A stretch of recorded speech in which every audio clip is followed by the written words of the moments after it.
কিছু সত্য কথা জেনে রাখুন, কাজে লাগতে পারে। ১. মাগরিবের আজানের সময় পুকুর পাড়, বাঁশঝাড়, তালগাছ, সুপারি গাছ, বাসার ছাদ অথবা অন্ধকারের রুমে থাকবেন না। অস্বাভাবিক কিছু দেখে ফেলতে পারেন। ২.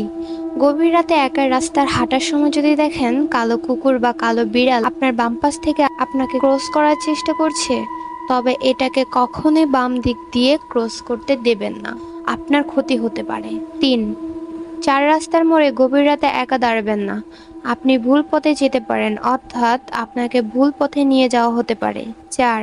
যদি দেখেন বাঁশঝাড়ের কোনো একটি বাঁশ কোনো কারণ ছাড়াই নিচু হয়ে আছে, তবে ওই বাঁশের ওপর দিয়ে যাওয়ার চেষ্টাও করবেন না, আপনার ক্ষতি হতে পারে। ৫.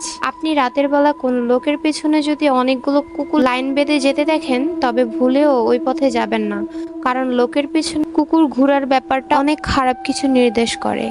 ৬. ঘুম ভাঙার পর যদি আপনার মনে হয় রুমে অদৃশ্য কেউ একজন আছে, তবে সাহসিকতার সাথে বিষয়টা অবহেলা করুন আর চুপচাপ রুম থেকে বেরিয়ে যান। ৭. রাতে কেউ যদি আপনার নাম ধরে ডাকে, তবে ওই ডাকে সাড়া দিয়ে বাইরে যাবেন না।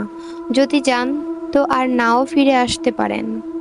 ৮. রাতে পথ চলার সময় যদি অনুভব করেন আপনার পিছে পিছে কেউ আসছে বা হাঁটছে, কিন্তু আপনি তা দেখতে পারছেন না, অনুভব করতে পারছেন, তাহলে সাহস করে পাশাপাশি কোনো কবরস্থানে ঢুকে পড়ুন। কবরস্থান খুবই পবিত্র স্থান হয়। ৯. পুরনো খালি বাড়ি ও শ্মশানঘাট যতটা সম্ভব এড়িয়ে চলার চেষ্টা করুন। ১০. কখনই ব্ল্যাক ম্যাজিক নিয়ে পরীক্ষা করতে যাবেন না। আপনি কি করছেন তা বোঝার আগেই আপনার অপূরণীয় ক্ষতি হয়ে যেতে পারে। ১১. রাতের বেলা কখনোই মাজারের সাইড দিয়ে ফুল সাউন্ডে গান বাজিয়ে গাড়ি চালাবেন না, দুর্ঘটনা হতে পারে।